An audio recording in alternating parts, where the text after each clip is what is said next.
In today's video, I'm going to teach you how to render an image using a 3D software. Rendering is a crucial step in bringing your 3D scenes to life, turning your hard work into a polished visual product. So let's dive right in and cover how to set up and execute a render. First things first, let's position the camera. Your camera is essentially the eye through which you view your 3D world. So you'll want to frame the scene exactly how you want the final image to look. Move and rotate your camera object until everything is perfectly aligned. To see precisely what the camera sees, simply click the camera icon in the navigation gizmos area. This step ensures that what you envision is exactly what gets captured. Next up are your render settings. While this step is optional, it's highly recommended because it can significantly impact the final output. Head over to the Render Properties tab. Here you'll select your rendering engine. If speed is of essence, the Eevee engine is your go-to, offering real-time capabilities.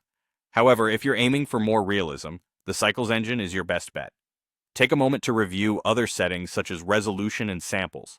The sample setting controls the amount of data used in the rendering, and more samples generally mean better quality but longer render times. Also, you'll want to explore the denoiser options, which helps smoothen the image by reducing noise.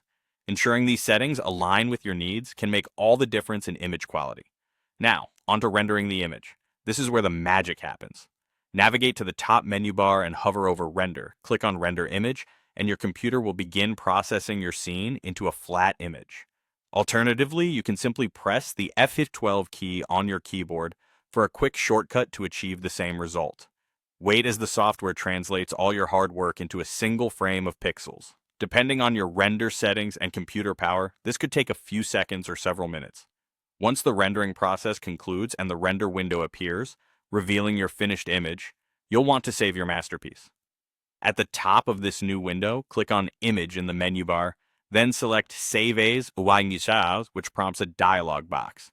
Here, you'll get to choose the location to save your image, give it a fitting name, and decide on the file format.